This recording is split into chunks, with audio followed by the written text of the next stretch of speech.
Pemirsa, tim reformasi tata kelola migas yang dipimpin Faisal Basri akan menjadikan Pertamina Energy Trading atau Petral sebagai target utamanya.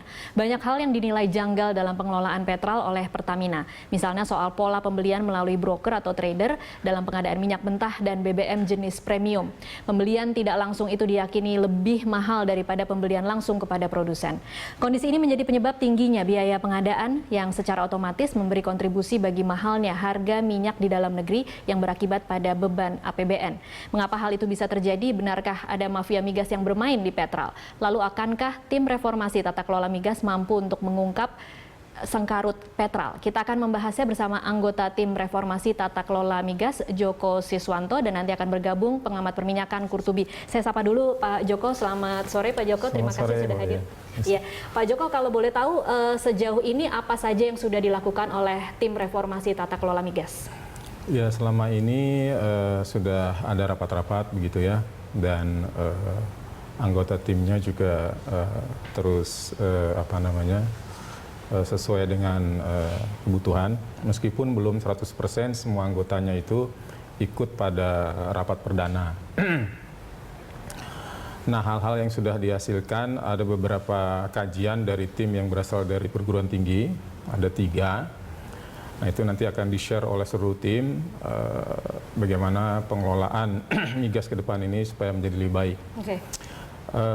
Di samping itu, tim juga sudah merumuskan hal-hal apa saja yang menjadi ruang lingkup tugas kita. Oke, kalau mungkin bisa dijabarkan Pak, dibagi per berapa bagian, dan kemudian bagaimana caranya nanti tim ini akan memberikan rekomendasi untuk bisa memutus mata rantai migas, mafia migas yang bermain di seluruh proses sektor migas ini. Ya, anggota tim ini kalau boleh dibilang bisa juga ada beberapa bagian begitu ya. Artinya bagian itu dalam arti ada anggota yang saya bilang tadi berasal dari akademisi yang sudah lama mempunyai kajian-kajian. Ada juga yang berasal dari dia sudah pengalaman lama, baik pendidikannya maupun bekerja di oil and gas gitu puluhan tahun, sehingga bisa mendapatkan informasi bagaimana sih selama ini pengelolaan minyak dan gas bumi, hal-hal apa saja dari dalam barangkali yang memang perlu dibenahi, dari luar bisa melihat, kemudian dari masyarakat juga kita menampung informasi-informasi, pelaporan-pelaporan, itu nanti kita rangkum mana-mana yang menjadi prioritas untuk segera diselesaikan, kita rekomendasikan kepada pemerintah. Jadi secara garis besar tim itu seperti itu. Kemudian hal-hal yang menjadi ruang lingkup sementara ini ada 4 begitu ya. Yang pertama adalah kita ingin keluhan-keluhan daripada masyarakat, terutama yang bekerja di bidang oil and gas ini, mengeluh banyaknya perizinan. Oh, banyak perizinan. Okay. Kemudian juga lamanya mengurus perizinan itu, sehingga ini menjadi salah satu fokus utama tim ini, bagaimana kita memangkas banyaknya perizinan itu, kemudian juga bagaimana kita menyelesaikan satu izin itu secepat mungkin. Okay. Nah, alhamdulillah untuk yang poin pertama ini, pemerintah yang mengeluarkan izin di bidang migas sudah komit, sudah kita coba 1 minggu selesai. Sudah bisa dilakukan 1 minggu selesai? Ya, sedang berjalan. Kebijakannya sudah diputuskan. Apa yang dirubah dari yang selama ini, misalnya butuh waktu 1 bulan atau 6 bulan, hingga akhirnya bisa membuat perizinan itu keluar 1 minggu, Pak? Ya, memang kan ini juga menjadi fokus ya, banyak sorotan dari masyarakat bahwa ini lama sekali, sebetulnya lamanya di mana sih kan begitu kan. Pejabat-pejabat yang kemarin barangkali dalam mengambil keputusan itu banyak sekali pertimbangan atau juga banyak kepentingan begitu ya. Atau ada banyak permainan? Bisa juga seperti itu, makanya sekarang ini kalau persyaratannya itu sudah firm, sudah lengkap begitu ya, kenapa mesti kita berlama-lama lagi begitu ya. Okay.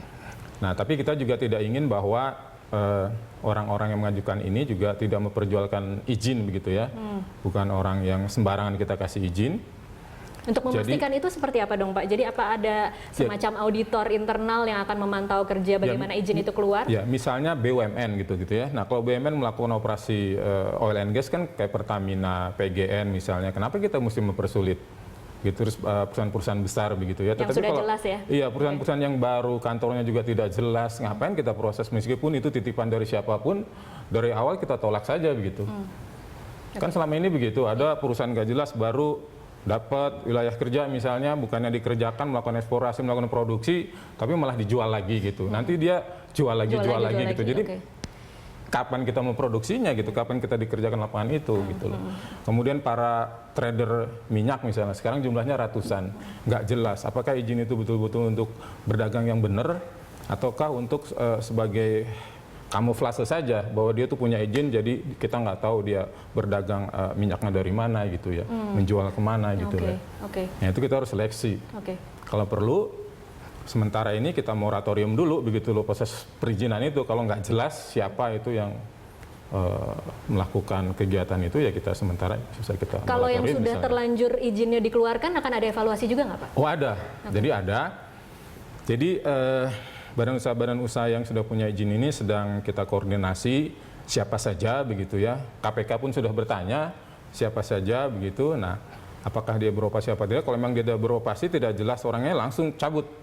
Dan sampaikan bahwa perusahaan ini sudah tidak mendapatkan izin lagi, sudah tidak sah kalau dia melakukan operasi di lapangan ilegal, dan silakan aparat keamanan untuk ditangkap saja begitu. Oke, baik. Itu tadi baru poin pertama dari yang akan. Iya. Kita akan lanjutkan poin kedua nanti di segmen selanjutnya. Pak Joko, tetaplah bersama kami pemirsa.